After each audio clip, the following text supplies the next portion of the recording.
ndabaramukije akunze Ihuriro TV ndabahungisha kuri micro ndi kamera ni Beni.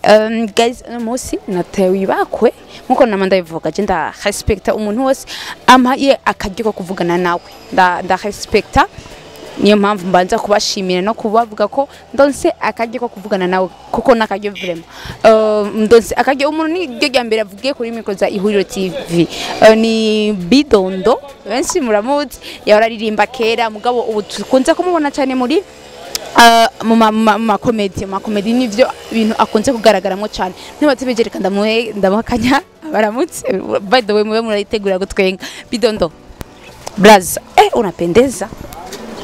Merci, bikwa. Salamu ko bien. Muko bien. Za siku. Amahoro tundakomeye meze neza za siku poa mzuka hihawa. Mzee baba iki kintu wambaye igipimigara mazinga iyi gold. Ndibaza ko ni gicuma. Ni cuma? Kubera ko mbari icuma. Nuko ndakita ibintu byose nje ndakita ni gicuma. Kubera iki wavyisi gicuma? Sinshaka abantu bangubisa makaci. Ariko nimba tarakabanga wayiguze ku mafaranga ngana gute? Ni secret. Sinshobora kuyivuga. John ni wontu ni muri babandi biyemera. Muri babandi biyemera. Oya ikintu kibone deja uco kihavale gusa kuko hari umuntu wavuga ikintu urazi ko hari abantu bagiye kuduponda go turambara ibishweka sasa ubu nituvuga ubone ikintu cyo kihavale menye nimba 2 millions 1 million 500 ukibona hirya muzigo ni problem. Sasa twebwe kungene dukora niko cyambere uvuge kuri micro za Ihuriro TV tushaka kumenya Bidondo ninde Bidondo wa kera donc apa no mustar twicaranye ngaha ibyo Bidondo wa kera kugira ngo n'ubuzima yaciyemo kugira ngo abe Bidondo twicaranye ngaha kuko uri mu ba legend reka ndabivuge kuko uri mu bantu ba mbere bagwaniye umuziki w'u Burundi kandi wagaragaye cyane mu video meza aryoshe ari indirimbo yawe nakunda Simoni n'ubu ndacayikunda ule anapendeza en fait twakuze tukumva kandi nkabangiriwe niba koko kuvugana nawe kwanza urumva ko ari honneur. Turashaka kumenya Bidondo ninde ujya Bidondo kugira ngo Bidondo abe uyu Bidondo duhagarare ko vyagenze gute yaciye mu die struggle umuziki yawugenje gute ndiko mvuga kwanza kuri part ya music.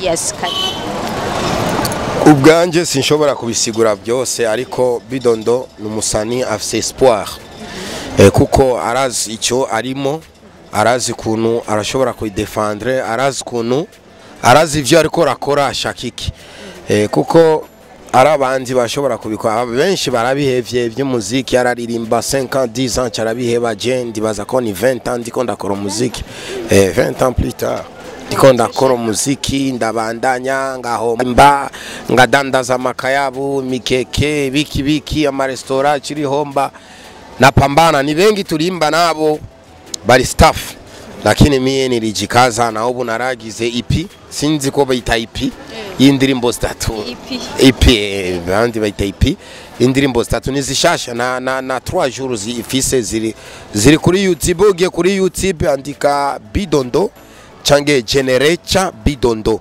ucubona ucufyonda hano haruje subscribe ucubona indirimbo ziwanje zinshasha zitatu imwe naringaringa niache mapenzi na nditwa Nosara bo kandi ubu kinu cyamaye nguvu cyane ndiko ndakina comedy bijya bintu byo kusiga manani naragize contrat na akese down twagize contrat y'ibintu byo comedy akambwira ngo ibaza ko ibijya bintu urabishoboye turashobora gupima turonge ubugari bw'abana binaendeka bien tunajikaza ntarinjira muri comedy ndakishaka konza kumenya ikintu nyamukuru kwa tubwiye waranje mu mpimba uricuruza amakaya ikintu nyamukuru cyatumye Bidondo afungwa aja mu mpimba nigiki n'ubuzima kuko mu buzima umuntu ushobora kuronga problème mbo torakundanye n'umuntu hanyuma abavyeyi biwe ni babishase hanyuma acenze ni ibintu by'ubuvayo nuko kume la vie c'est comme ça na muntu ashobora kuronga ingorane mu buzima twese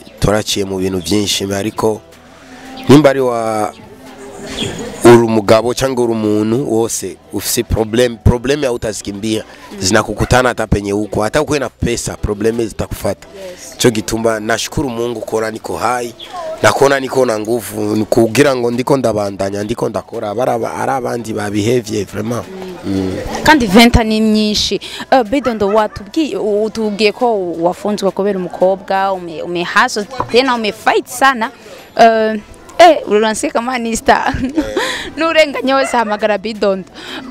Bidondo ndashaka kumenya ikintu nyamukuru wowe gushika uno mwanya watahuye mu muziki muri music kugira ngo umuziki utere imbere ni ko 20 ni myinshi 20 ni myinshi. Ndashaka kumenya ikintu watahuye muri music hanini uvuga ni iki gikozwe umuziki wacu utere imbere cyane.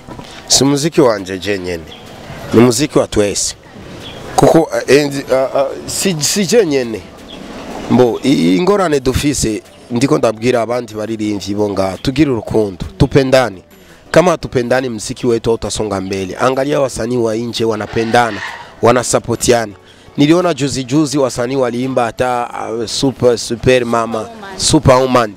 Baje bose bajuksi banani bane banaimba pamoja, unasikia. Kama tupendani hatuwezi tukafika mbali. Umoja ni nguvu. Mbo abasanii bonga tufise turakundana mu kumunwa, me tufise hypocrisie.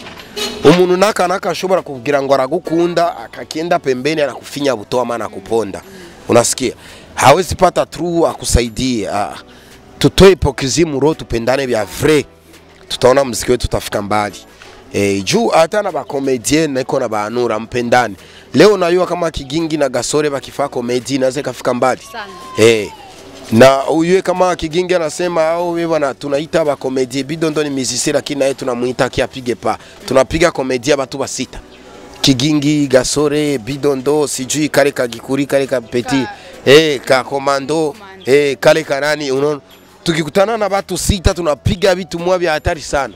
Ni vurugu kila mtu inchi mweko bulata sema hii sinema ni hatari sana. Na ba musicien tukua tunakumbana ma featuring tunasaidizana, tunaorganize ma concert urukundo, tutafisi urukundo. Vraiment tutabakilia chini tu kila siku. Niko nasikia wengine wanapondana wanaitana maimbo lakini mi Jess na sindisi ko Kidumu yabivuze. Siyabisikia lakini bisikia kini byaravuzwe bon nituramenya hatujajwa lengo mugaje cyo yaragisohoye. None wowe bivuga kwanza kuri iryo jabo urya ni grand frère ari kintu gituma yavuze yo majambo mbo ikintu ashobora kugenda ku marezo sosio cange kuri radio akatusigurira neza kuko Juni mtu mzima na akili kwa kusema hiyo neno ina maana yake. Anaanza kwa alisema neno wasanii wa Burundi ni maimbwa petete ni jua tupendani. Unasikia? Hao anaanza kwa nasema tuko maimbwa au petete ni juba fans au makampuni au wa boss wanatushika vibaya. Unasikia? Imagine mimi nimetoa klipe 3 nimetia ndani milioni ya kutosha. Unasikia? Lakini siyapata hata tunzo hata kitu kimoya. Unasikia kama on n'a pas de valeur quand même.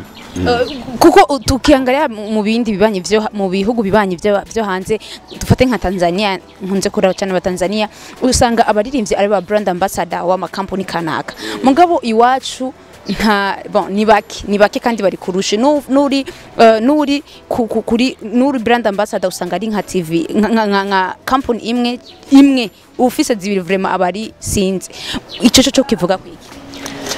Nikujyanye ndagusubire mu rukundo je nagize lancement kuri 5/5 nabonye abafanzi gusa n'abajournaliste na muririmbyi umwe nabonye ni champagne na bien film nilimvite wasanii wengi lakini niliona wasanii wawili tu ndo wenye niliona na ugya Gold Name ndibaza ko ni abapiti batano. Sasa uibaza ko ari kuberi ni rukundo dudafisi urukundo benge kuya bengi munani support kesho na wewe unafanya byako tunakusupporti vale ba makampuni vale bakiona tunapendana tuko umwe tunafanya vitu binavimba biko sisi kwa sisi bata tutafuta banaona tu aba batu bapendani tuko futi tudafisi urukundo 4 milioni hapa kabombo tulitatu kulani. Nasikia jenge kwa 100 milioni ni probleme. Bidondo kati baravuga ko muri kijya gewe wabikazemwo unadani lare unajua kweli ni hatari tutafute tu mapenzi juu ngumi zingerika. Urero ntituzokongera ko organize ibintu by'amafaranga maybe ngira ni atubakati nguvu mu organize sio mtukate nguvu lakini tuangalie gisi tutajikosoa sisi tupendane. Me grand frère na alifanya makosa Kidumu yagiza makosa me ariko atuite ambe ba petit mwendo ba petit yangu munaona si ba grand bien biriendeka samwe ifo ba petit tufanye hivi. Nayo inaweza kuwa ni bonne idée. Naweza mshauria kama grand akwenda tuita si badogo parce que anatushinda experience, anatushinda muziki. Akwenda tuita si badogo, anatuuliza, anatuambia bapeti hivi. Yeah. Tukiingia kuvi yako sorry ndiko ndavangi n'ikirundi kubera ko nawe kavangi Kiswahili n'ikirundi ariko nibeza ko atakibazo. Okay, una bidondine wa kwanza na bidondine 2 na mwazi hizi siku nimesikia nina amatwa nsumira ngo wateye inda pembeni urashaka kukaduha kumuco. Bo ndibaza ko yo ni vie privée y'umuntu, atari vie privée abantu barayimenya kuko ndi umustar yagize ikintu ndashaka bakibone surprise sishaka kukivuga.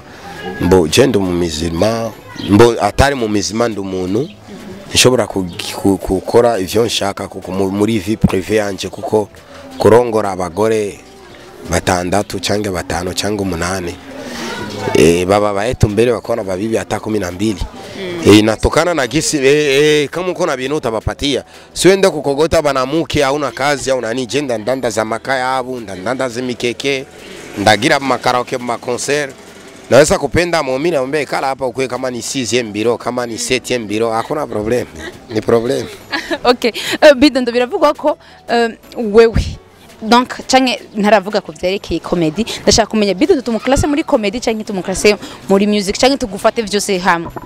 Namaze kubabwira kenshi aba journaliste je ndi chanteur, créateur, compositeur, comédien. Kuva kera ndiko ndagira komedi za zindi za Mwemuke Polina nilimupenda stuponda ni tunafanya kazi nambaye bisusu igya si komedi. Sa igya komedi ndiko ndashira mu muziki nilitia pembeni nifanye ki live ki cinema juu ki profession ki cinema na mu muziki pia vile vile araga komedi gato me si cyane. Unaona juu ba komedi banipende komedi na ba muziki wabakiwa wananipenda muziki lakini vyote na bitumika. Nilikutana na Akesi akanambia mimi nitakusupport. Tutumike tunagabula pesa. Akakuwa manager wangu. Akesi Down. Tukasaini contrat y'umwaka wose batemwe bari hajya. Tukaanza kufanya comedy na mimi naona hicho kidogo kweli Akesi sana kiniletea tunakidame. Na mimi maragi abatoto inapatikana bidondini kombie bidondini 7 bidondini 8 bidondini 8 yapatikana ni kujiandikisha ndiko nababwira bani kujiandikisha mwanamke mwatatoka unit ndo atanao ifo ende kujiandikisha kila mtu atapima bahati yake ubu ndifise ba bidondini 7 ni wa nyuma.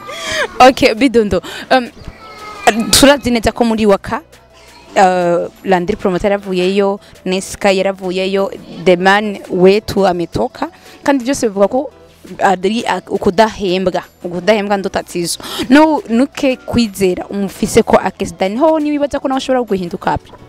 Mbo chefse contrat y'ukumwa kandi Jesse nshobora kwinjira mu vie privée y'umuntu sinzi cyo bafuye. Unaweza kutana na kamata watu 6 bako na tabia mbaya wasaba akakuwa na tabia mzuri. Ndio vile mwanaume unapenda na mwanamke 10 unakiwa kuishi na wa 11 ndio hivyo. Au unaweza kutana tabia yangu na yake sasa bilikutanana. Akesi ni petit frère.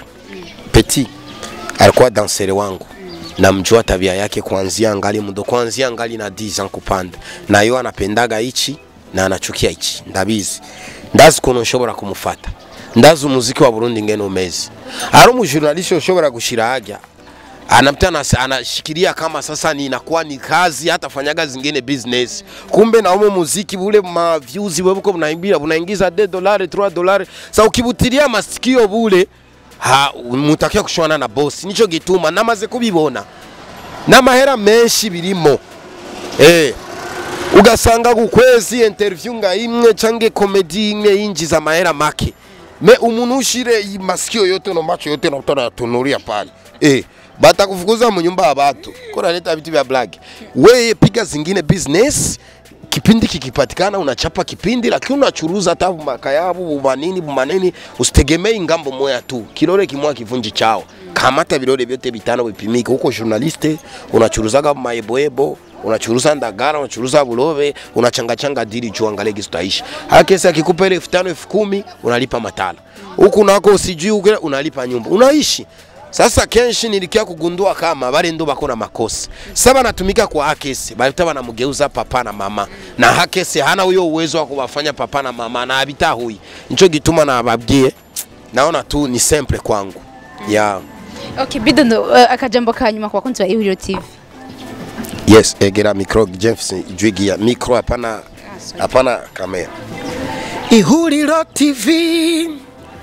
Uri wambe ni Ihuriro TV ni ya mbere. Ihuriro TV Bidondo mina ipenda yamaze kuronga nishapata vitu vingi.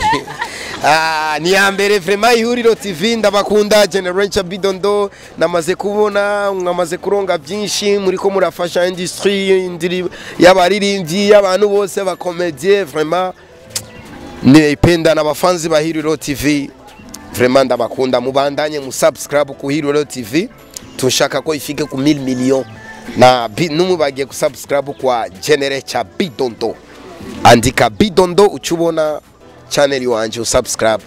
Merci beaucoup. Ntaravuga byinshi ushaka ibintu nzenya comedy zawe azira bakuri Bidondo canke azira bakuri Waka. Aza Waka Light Films azira aba comedy Bidondo comedy. Okay, reka ndabashimira mu mwese ko dukurikirana kuri Ihuriro TV de bamugisha kuri micro bien camera Beni nari kumwe na Generation Bidondo. Guys ndabashimiye nongera mfasha saba abataragiye subscribe ko mubigira please mu maguru masha nongera nshimira bamaze kubikora ko mwarakoze ibintu bahezagire. Bye bye.